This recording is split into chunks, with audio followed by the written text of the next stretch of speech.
আসসালামু আলাইকুম প্রিয় ফুটবল ফ্যান্স। বিশ্বকাপ বাছাই পর্বে আর্জেন্টিনা এখন পর্যন্ত ১২টা ম্যাচ খেলেছে। কনমেবল অঞ্চলের পয়েন্ট টেবিলের একেবারে ১ নাম্বার স্থানে রয়েছে, যেখানে তারা ১২টা ম্যাচে ২৫ পয়েন্ট অর্জন করেছে। আর মাত্র দুটো ম্যাচের রেজাল্টটা আর্জেন্টিনার পক্ষে আসলে বিশ্বকাপ কোয়ালিফিকেশনটা একেবারে নিশ্চিত হয়ে যাবে এবং এরপরে ইকুয়েশনটা শুধুমাত্র এক জায়গায় একেবারে সেন্ট্রালাইজ থাকবে, ফোকাস করা যাবে, সেটা হচ্ছে নতুন প্লেয়ারদেরকে সুযোগ দেওয়া এবং বিশ্বকাপ ২০২৬-এর জন্য স্কোয়াডে আসলে কাকে কাকে ইনক্লুড করা যায় সেই জায়গাটা একটু যাচাই বাছাই করে দেখা।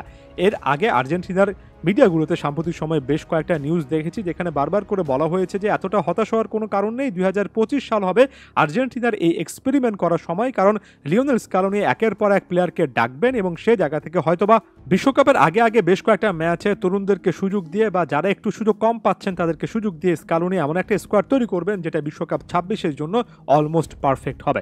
তবে এখানে ছোট্ট একটা কিন্তু আছে, যেমন বিশ্বকাপ বাছাই পর্বে আর্জেন্টিনার পরবর্তী যে দুটো ম্যাচ, এর মধ্যে একটা আর্জেন্টিনা খেলবে উরুগুয়ের বিপক্ষে তাদের ঘরের মাঠে, এবং পরবর্তী একটা ম্যাচ আর্জেন্টিনা কিন্তু ব্রাজিলের বিপক্ষে নিজেদের মাঠে খেলবে।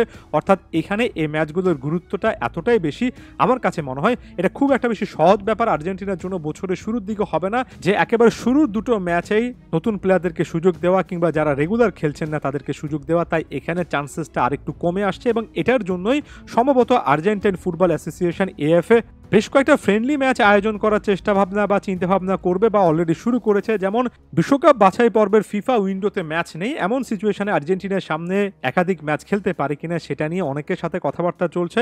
সাম্প্রতিক সময়ে একটা রিউমার দেখছিলাম যে ভারতে গিয়েও ভারতের ভেন্যুতে আর্জেন্টিনা কোনো না কোনো ম্যাচ খেলতে পারে।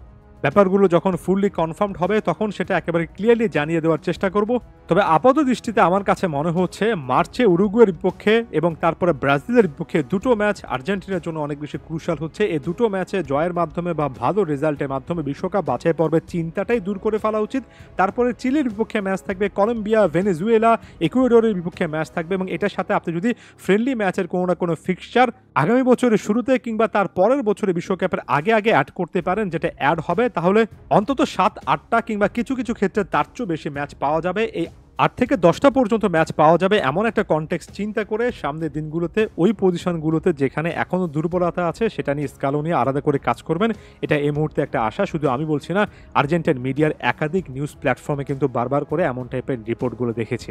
যদি নির্দিষ্ট করে বলা যায়, সেন্টার ব্যাক পজিশনে লিজান্দ্রো মার্টিনেজের একেবারে দলে অন্তর্ভুক্ত হওয়া, মার্কোস সেনেসি টাইপের প্রোফাইলরা যারা সুযোগ পাচ্ছেন না তাদেরকে সুযোগ দেওয়া, রাইট ব্যাক পজিশনে Gonzalo Montiel, Nahuel Molina, left back পজিশনে মার্কোস অ্যাকুনিয়া, নিকোলাস তাগলিফিকো, চারজনের ক্ষেত্রে একটা জিনিস প্রযোজ্য, তারা কি এখনো একেবারে সেরা ফর্মে, সেরা ধারাবাহিক ফর্মে আছেন কিনা, নাকি এখানে নতুন মুখ আনতে হবে, এটা বিশাল প্রশ্ন। এবং আমার কাছে মনে হয় স্কোয়াডে এই সময়টাতে ফুল ব্যাক পজিশনই সবচেয়ে বড় প্রশ্নের জায়গা।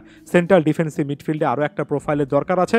অ্যালান ভারেলা কিংবা এনজো বারনেচিয়ার মতো প্লেয়ারের এখানে ইনক্লুশনের অবশ্যই দরকার আছে বলে মনে করি। ফাইনাল থার্ডে যথেষ্ট পরিমাণ প্লেয়ার আছেন, তবে উইং পজিশনগুলোতে স্কালোনি আসলে নতুন কি ট্রাই করবেন, নাকি নিকো গঞ্জালেস, জুলিয়ানো সিমিওনের মতো প্লেয়ারদেরকে, ইউটিলিটি প্লেয়ারদেরকে কাজে লাগিয়ে তার চিরচেনা স্টাইলে ফিরে যাবেন, সেটাও দেখার বিষয়। এমন অনেক কিছু এক্সপেরিমেন্ট করে আস্তে আস্তে ভুল করে করে শেখার ব্যাপার আছে। তাই আগামী বছরটাতে জয় পরাজয়কে ছাপিয়ে বিশ্বকাপ এর টিকিটটা নিশ্চিত করার পরে বাকি ম্যাচগুলোতে আর্জেন্টিনা একটার পর একটা এক্সপেরিমেন্ট করুন, শেষের দিকে এসে জয় তুলে নিয়ে কনফিডেন্সটা ধরে রাখুক, এটাই আমার কাছে মূল টার্গেট বলে মনে হচ্ছে।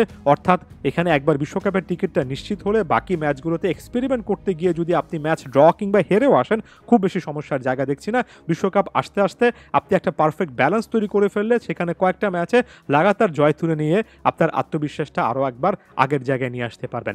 এই টাইপের প্ল্যানিংয়ের দিকে শেষ পর্যন্ত টিম আর্জেন্টিনা এগোক, এটাই আশা করব।